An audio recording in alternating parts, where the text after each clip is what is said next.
Hey, this is my new live segment area. Do you like it? I've always had it. I just don't use it a lot because a lot of my videos are in there. But hi, it's 300 special. Isn't it crazy? Thanks guys for getting me to 300. Oh,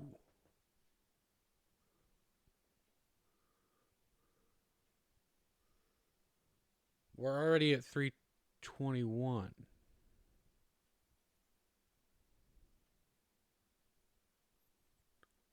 Thanks for 321, guys. Maybe we'll have a 400 special too. Probably save it for 500. But how's it going? How's it? Do you like the set? Do you like? Can you even see the bow? Here, I'll move it. You can't see it. It's over here now.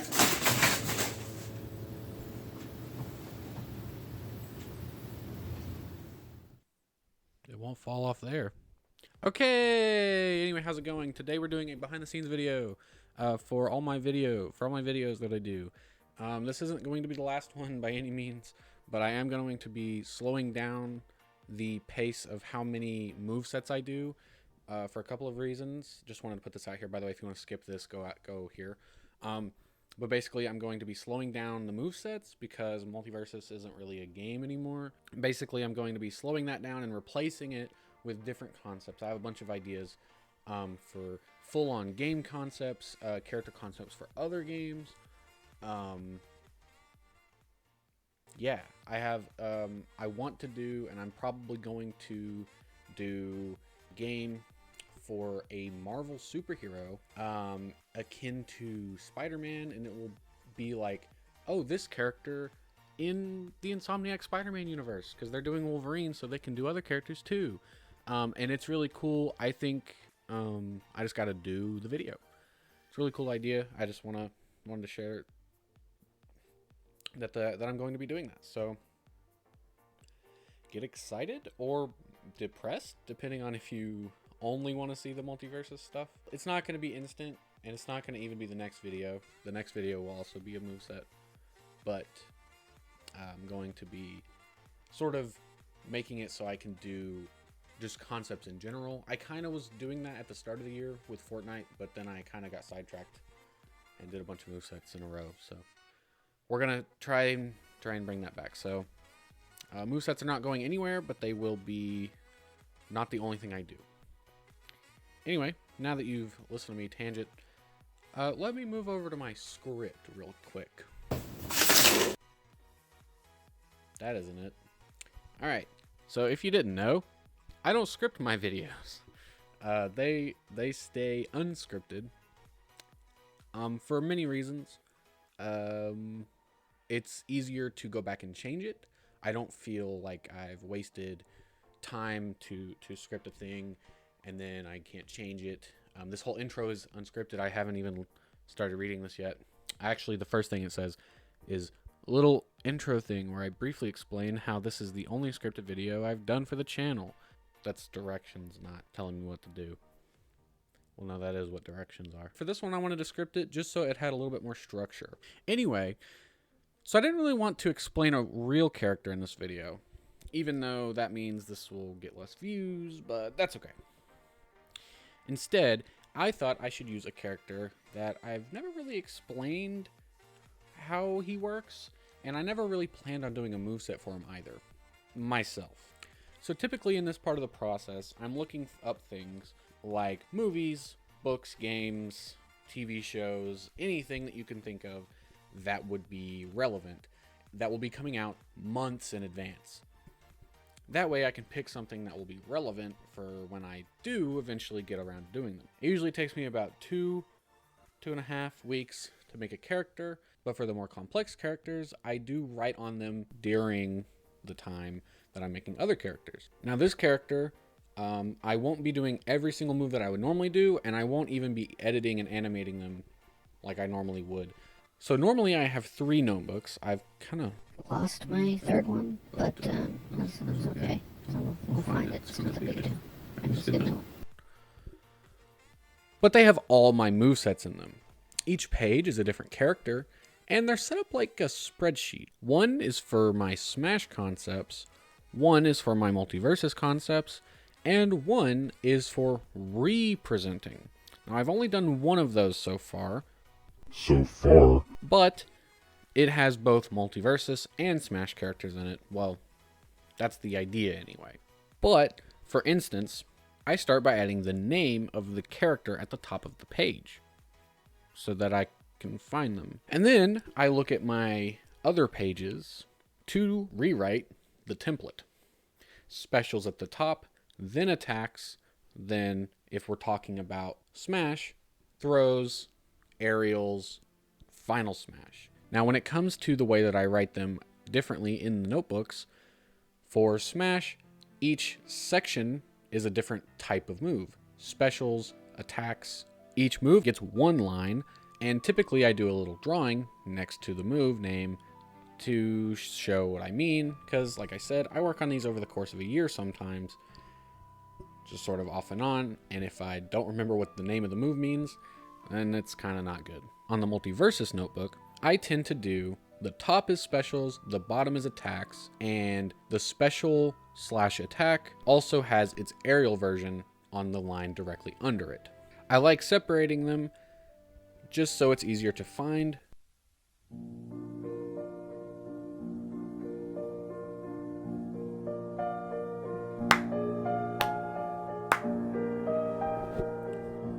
Hey, let me fix the camera actually.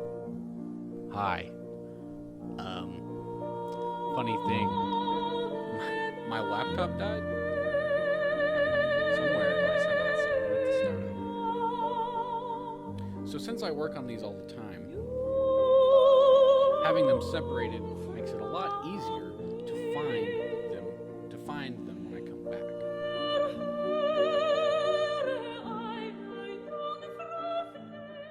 So usually by the time I have decided to pick a character, I have seen or played or heard about the character in some way that makes me genuinely interested in them and think that they should be in a fighting game.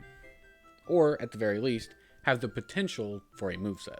And typically I have a rough idea of what I think the character should be able to do. Like for Luz, I knew she would have the glyphs as a part of her moves, but wasn't entirely sure how I would implement them, other than they would be the specials and they wouldn't be used in the non-special. Or for characters like Octane, I knew he was going to use the boost mechanic quite heavily, seeing that that is the biggest part of Rocket League.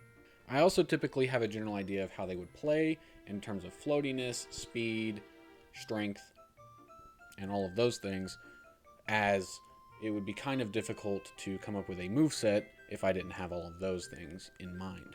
Also during this part, I probably have some specific moves that I want to use, like Springtrap's jump scare or the fake wall move for Roadrunner. I often have a few of these moves down before I even consider doing them for a video. Not necessarily the notebook, by the way, as I have a lot of characters in there that don't even have moves written down for them. I won't be revealing them now, but a lot of them are quite popular characters or ones that I genuinely want in one of the games, but I don't necessarily have an idea of how they would work, and I've been trying to figure them out for a long time. But if I know nothing about the character beforehand, I do not pick them. The only character that I even thought about doing beforehand was Kratos, and before even starting his moveset, I played his game. And since I know the character of NOTCLICKBAIT quite well, and know things about him that you don't, I decided that I would use him for this video, and then later he'll unlock the powers. That's going to be pretty sick. Anyhow, after about a day and a half of working on the moveset, we now have this. It isn't complete, and I've actually decided to omit an entire section because I set this up in my Smash Brothers notebook, since I'm going to be doing throws as well. Before his specials and attacks, I set it up as though it was for Multiversus, mainly because there's less to worry about.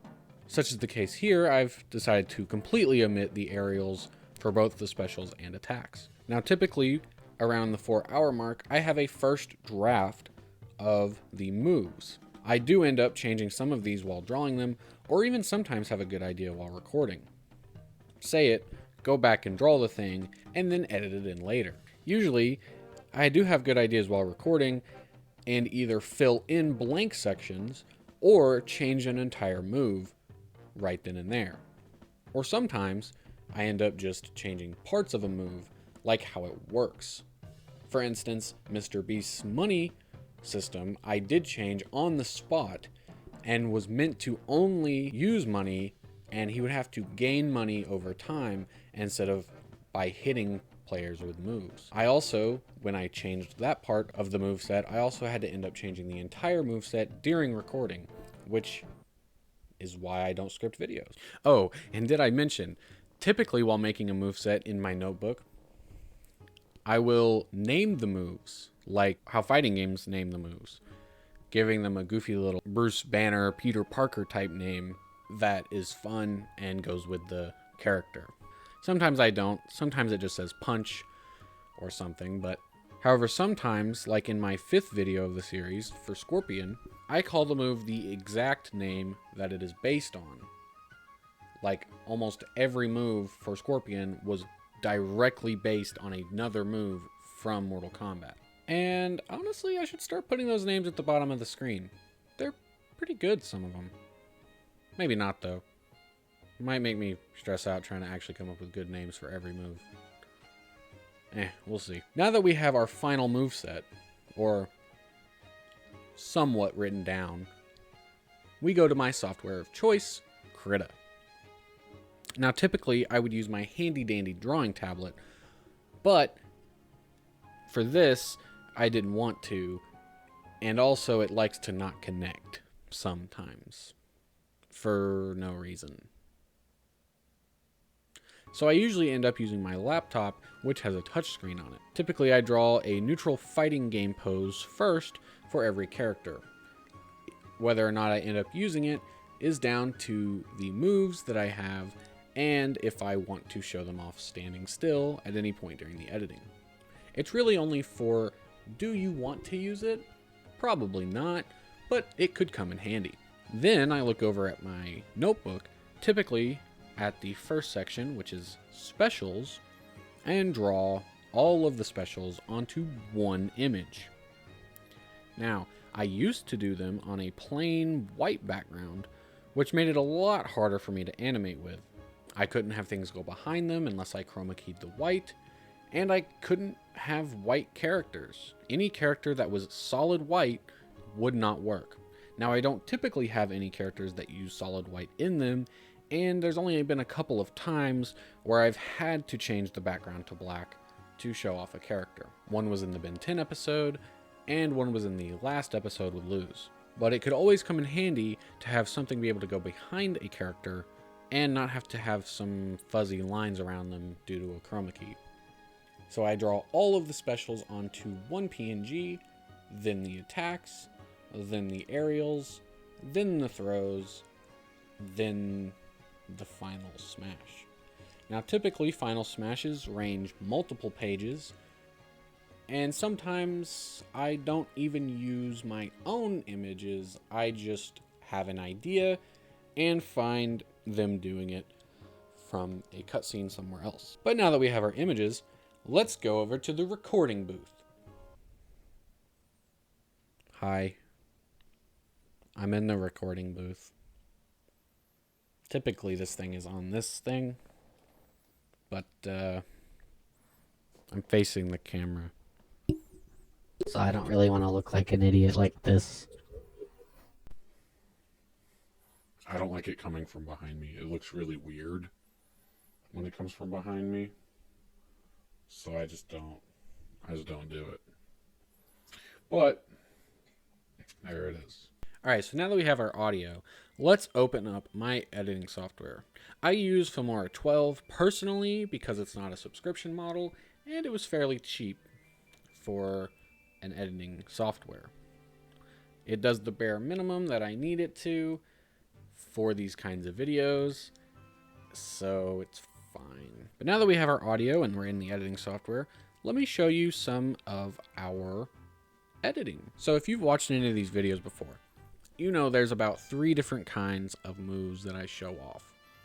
There are the single pose moves, where I have a character in a pose that is a moving pose, and I have them slide into frame to emphasize the movement. Then there is the multi-frame moves, where a character is standing still on the screen, then does a movement that consists of 2 or 3 frames, then lands back in the original pose or slides off the screen to emphasize a movement. And the final one is a projectile move. These are also multi-frame, but the character throws something that is tossed either off screen or to a character that I choose. It's usually a PNG of a character render from the game that the moveset is for.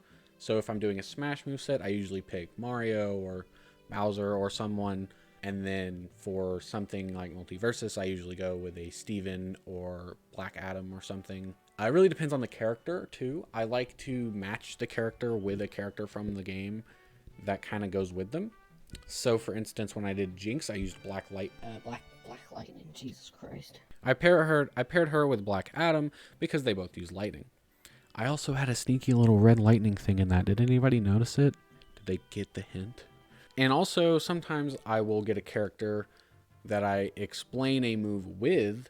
So for instance, I explained that the Black Adam has a move similar to Jinx to explain one of her moves. And then I used his PNG later to show it how her move affects someone else.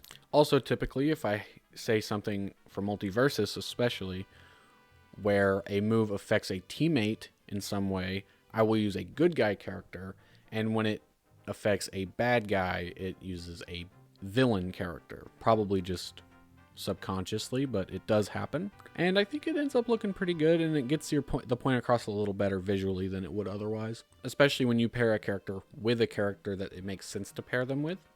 For instance, Jinx with Black Adam, or like Jonesy with Minecraft Steve. Also get your point across a little better visually. So now that we have our moves, I'll show them to you. I'm only going to be animating and showing 3, but here they are. For NOTCLICKBAIT's neutral special, he will have a lightning charge ability. This will charge all of his specials and attacks to be more powerful, and for his specials, it will make them do a second different move. Now, once it is charged, his neutral special will become a lightning blast, where he will shoot lightning out in front of him.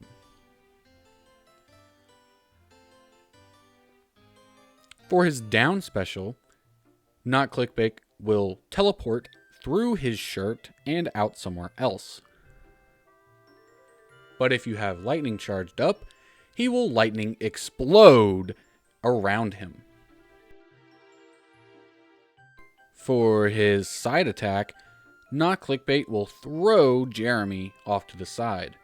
This will work like a grab, but this will work kind of like how Pikmin work with Olimar, but it will do more damage and won't last quite as long. He can only throw Jeremy once, and once thrown, he will stay on the opponent for about 3 seconds, doing about 3% of damage every second before returning to NOTCLICKBAIT. Now, like I said, that's only 3 of the moves, but I will be showing all of the moves and explaining them within this video. He will have side special. His side special will be Jeremy Grab, which will be like the side attack, but will grab the opponent and pull them towards you. But when the lightning is charged, he will zip, zap, zup. Oh, God. Towards wherever you're aiming. So it will take a split second, allowing you to aim in any direction before sending him off. All of these will use the lightning charge, by the way. I don't think I mentioned that. His up special will be a third jump. That is a little bit more than a normal jump. But if your lightning is charged, he will jump stupid high in the air, again using the lightning. I've already explained his down special and neutral special. but his neutral attack will simply be a punch. His up will simply be an uppercut. And his down will be a tailspin. So we're going to skip the aerials for now, because you get the gist. But for throws, we will explain the throws and how they work and how I come up with them. The forward throw is a big paunch. I spelt it like that. Paunch. I don't know why I spelt it like that. The back throw is pocket dimension toss, where Jeremy will grab the opponent, pull him into the pocket dimension within the shirt, and throw them behind him. The up throw will again have Jeremy grab the opponent and toss them in the air, and his down throw, a lightning bolt will come down, strike his opponent, and send them flying upwards after being spiked towards the ground. Now, I don't know if you guys have noticed, but I have sort of stopped doing dash attacks for the Smash characters. There's a reason for that. There's nowhere good to put the dash attack, and it's always just like the character swipes or does something else, and so you can kind of already know what it's going to be. So I tend to skip it. The videos are already pretty long as they are, the Smash ones. The Smash ones tend to be about 1 to 2 minutes longer than the Multiversus ones. And for the final Smash, what I tend to do is either pick an actual thing the character can do, like what you're about to see, or have just some scenario happen. Like, for instance, the Jonesy video, I had the entire battle bus come down and rain fire on your character. And I think that's fun, is you can have a thing that could only ever exist in that character's universe be the final Smash, or you can give it to the character, like with Bowser, like he turns into Giga Bowser. But you can make it the character or a scenario that can only exist because of that character.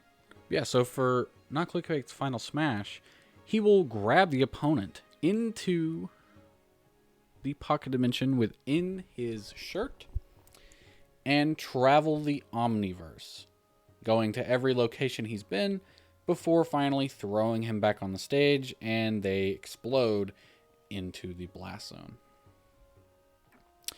Okay, here's what we're doing.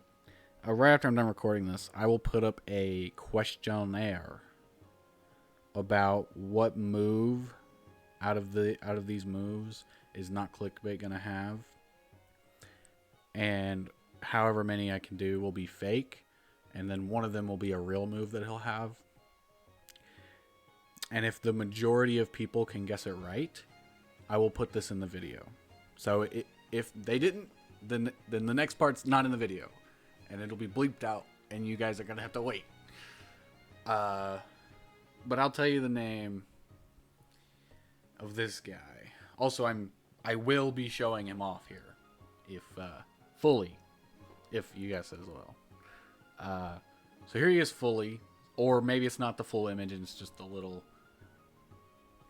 because you've sort of seen him fully, but it was like a really bad version of him. It was a crude drawing, because he was only supposed to be on the screen for a second, but that way if you paused it, you wouldn't be able to see it.